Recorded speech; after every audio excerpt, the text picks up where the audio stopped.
Pagi Bang Jako. Ya, pagi. Liburan kemana aja nih Bang Jako? Ya, sering-sering di rumah aja. Nggak jalan-jalan nih? Wah, belum. Iya. Bang Jako, kebetulan nih saya mau tanya. Ada teman, kebetulan kan dia lagi kuliah. Jadi kemarin saya lihat mereka kan ada buku wajib ya untuk mata kuliahnya. Tetapi mereka tidak beli di toko buku yang resmi nih Bang Jako. Kemudian mereka melakukan fotokopi terhadap satu buku, difotokopilah untuk digunakan keperluan pribadi mereka. Nah, dalam hal ini Bang Jako, apakah kita memfotokopi atau menggunakan yang namanya karya milik orang lain yang tidak sesuai dengan aslinya, apakah itu ada akibat hukum ya? Memfotokopi atau memperbanyak selain buku atau suatu karya tulis untuk keperluan pribadi dan tidak diperjualbelikan, apakah dapat dipidana?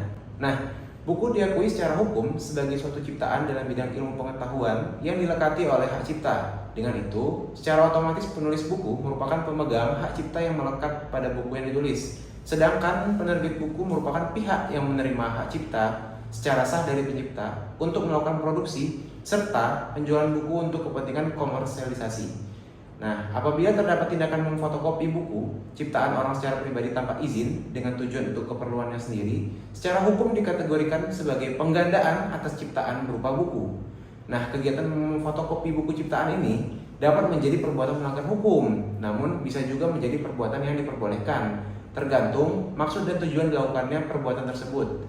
Tindakan memfotokopi buku ciptaan orang ini dapat menjadi perbuatan melanggar hukum, namun bisa juga menjadi perbuatan yang diperbolehkan.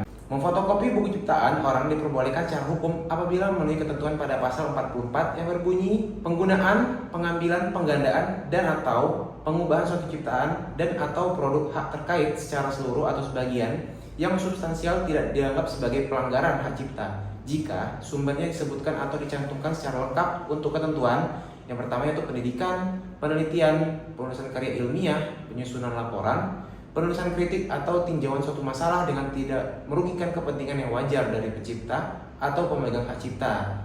Nah, keamanan serta penyelenggaraan pemerintahan, legislatif dan peradilan. Kemudian ada ceramah yang hanya untuk tujuan pendidikan dan ilmu pengetahuan atau pertunjukan atau pementasan yang tidak dipungut bayaran dengan ketentuan tidak merugikan kepentingan yang wajar dari pencipta. Dan di pasal 46 Undang-Undang Nomor 28 Tahun 2014 tentang hak cipta yang berbunyi sebagai berikut. Penggandaan untuk kepentingan pribadi atas penciptaan yang telah dilakukan pengumuman hanya dapat dibuat sebanyak satu salinan dan dapat dilakukan tanpa izin pencipta atau pemegang hak cipta. Nah, jika dikaitkan dengan kasusnya itu, terdapat seorang mahasiswa atau pelajar yang memfotokopi buku ciptaan orang untuk keperluan pembelajaran kuliah, namun tanpa adanya izin kepada penulis buku. Nah, mengacu pada pasal 44 tadi, Undang-Undang Hak Cipta, dapat dikatakan bahwa tindakan penggandaan ciptaan dalam hal ini, termasuk buku, tidak akan dianggap melanggar hak cipta yang dimiliki pencipta, sepanjang ditujukan untuk keperluan pendidikan seperti pembelajaran, kuliah, salah satunya. Nah, sedangkan jika mengacu pada pasal 46 Undang-Undang Hak Cipta, dikatakan bahwa selama penggandaan ciptaan dalam hal ini termasuk buku untuk kepentingan pribadi tanpa adanya tujuan komersialisasi atau diperjualbelikan, diperbolehkan secara hukum, bahkan dapat dilakukan tanpa seizin pencipta buku tersebut. Akan tetapi, jika penggandaan yang dilakukan disertai tujuan komersialisasi untuk meraup keuntungan pribadi, maka hal ini dapat dikenai pidana sesuai dengan Undang-Undang Hak Cipta. Nah, dapat disimpulkan bahwa jika ada seseorang pelajar atau mahasiswa yang ingin memfotokopi buku ciptaan orang untuk keperluan pribadi serta digunakan dalam kepentingan pembelajaran kuliah, maka tindakan tersebut diperbolehkan asal tidak terdapat tujuan mendapat keuntungan pribadi dan tidak dilakukan perbuatan yang melanggar ketentuan undang-undang.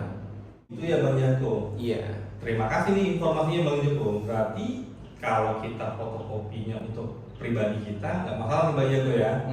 Tapi justru yang jadi masalah itu kalau kita fotokopi kemudian kita jual. Ya, dan itu juga dibatasi per satu salinan. Oh gitu. Berarti untuk kepentingan pribadi aja ya. Iya, betul. Waduh, informasinya sangat baik sekali nih Bang Jako. Terima kasih Bang Jako. Iya. Saya coba informasi ke teman-teman deh. Terima kasih. Sampai jumpa Bang Jako. Iya, sampai jumpa.